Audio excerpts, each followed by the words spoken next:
प्रश्नावली 12.2 सहचार्य का नियम। देखिए यहाँ पर हम लोग पीछे सहचार्य का नियम पढ़ चुके हैं, जब चैप्टर 1 पढ़ रहे थे तब ये सहचार्य का नियम हम लोग पढ़ चुके थे। यहाँ पे दिया हुआ है कि मतलब क्या, 3 संख्या दिया, उसको मतलब किसी भी तरीका से हम लोग जोड़ेंगे तो आंसर वही आएगा। जैसे कि यहाँ देखिए 15, 28 और 14 दिया, जैसे 15, 28 को पहले जोड़ देंगे, फिर 14 जोड़ेंगे फिर भी वही आंसर।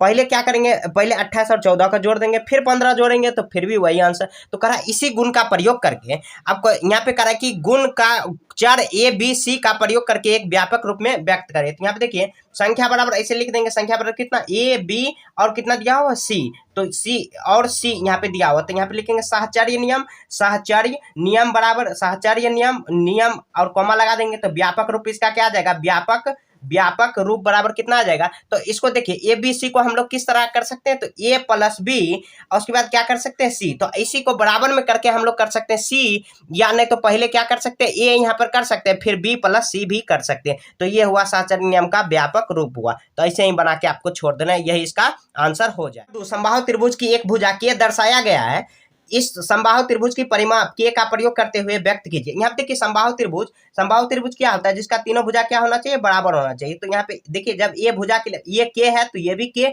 यहाँ पे इसका परिमाप क्या होगा, तो परिमाप बराबर कितना आ जाएगा। परिमाप देखिए क्या होता है कि तीनों ओर की मतलब क्या, जो जितना भी मतलब जो कोई भी फोटो दिया हुआ कहेगा उसका परिमाप, तो मतलब इसका लंबाई इसका लंबाई इसका लंबाई, चारों ओर की लंबाई या 3 है तो यहाँ पे लिखेंगे तीनों भुजा की लंबाई का योग करेंगे, तो के प्लस के कितना आ जाएगा 3k, इसका आंसर आ जाएगा। तो 3k यहाँ पे कर देंगे, या 3 गुना भुजा भी हम लोग कर सकते हैं परिमाप में। या देखिए सिंपल सबसे आसान है कि सभी का योग कर देंगे तो आ जाएगा के, ये भी भुजा है ये भी भुजा है, मतलब ये भुजा की लंबाई ये भुजा की लंबाई, तीनों भुजा की लंबाई समान है। तो ऐसे ही लिख देंगे और अंदर लिख देंगे समबाहु त्रिभुज, ताकि समझने में आपको दिक्कत नहीं होगी। बस ज्यादा कुछ नहीं करना, जो क्वेश्चन में कर रहा है उतना ही आपको सॉल्व। यहाँ पे देखिए एक समषष्ठभुज की एक भुजा पी व्यक्त करते हैं, तो यहाँ पे लिख देंगे मतलब भुजा की लंबाई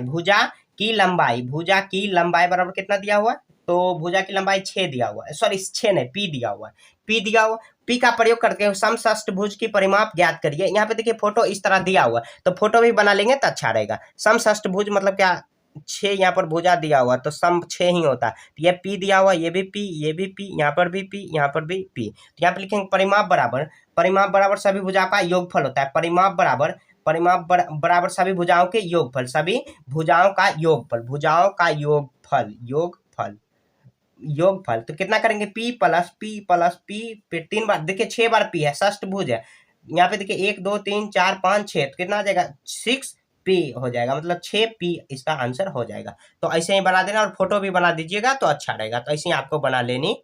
घन एक त्रिविमीय आकृति है, मतलब 3 डायमेंशनल आकृति है, जैसे कि आकृति 7 में दिखाया गया। इसके 6 फलक होते हैं, ये सभी सर्वसंग होते हैं, मतलब वर्ग होते हैं।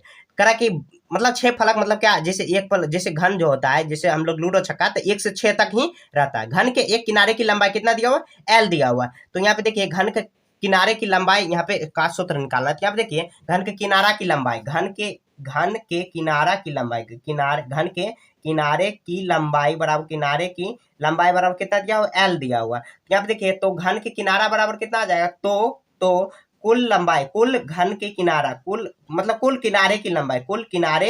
किनारे की लंबाई बराबर कितना आ जाएगा, लंबाई बराबर देखिए एक घन में कितना किनारा होता है 12, तो 12 गुना l हो जाएगा। तो आप लिख देंगे घन के किनारा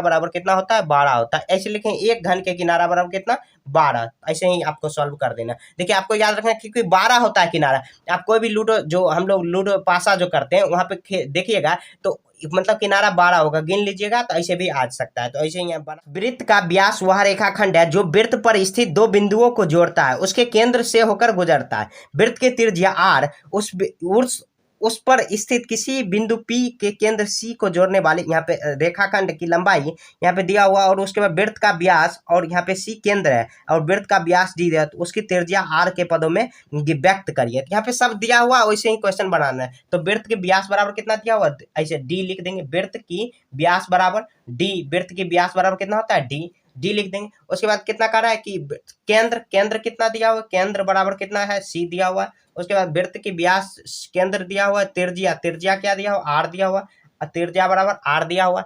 उसके बाद देखिए r दिया हुआ, कह रहा है कि उसको यहाँ पे त्रिज्या r के पदों में व्यक्त करना है। तो त्रिज्या त्रिज्या और यहाँ पे व्यास भी, वृत्त के व्यास को त्रिज्या r, तो वृत्त के व्यास बराबर कितना आ जाएगा, वृत्त के व्यास बराबर वृत्त के व्यास बराबर व्यास d बराबर, तो यहाँ देखिए व्यास क्या होता है, जैसे मान लीजिए यहाँ पे एक ऐसे ये वृत्त खींचा हुआ है और व्यास क्या होता है, देखिए दोनों ओर के मतलब क्या, देखिए ये क्या है, r दिया हुआ, ये r, तो ये टोटल कितना आ जाएगा, d हो जाएगा, d मतलब व्यास हो जाएगा, तो मतलब क्या, एक छोर से यहाँ तक की जो लंबाई होता है उसको व्यास बोलते हैं, व्यास, और व्यास बोलते हैं, और इसको जो आधा होता है मतलब क्या, केंद्र से होकर यहाँ तक जो जीवा तक है उसको त्रिज्या बोलते हैं, ये त्रिज्या, तो कितना आ जाएगा, d बराबर कितना आ जाएगा, d बराबर 2r हो जाएगा, अब r प्लस r तो कितना आ जाएगा, 2r, तो d बराबर कितना आ जाएगा, 2r हो जाएगा, ये इसका आंसर हो जाएगा। बस ऐसे ही क्वेश्चन में सॉल्व करके और लिख के बनाना है, जैसे क्वेश्चन जो मतलब फोटो जो है, ये चित्र है, इसको भी सॉल्व कर देना तो अच्छा रहेगा, तो ऐसे कर देना।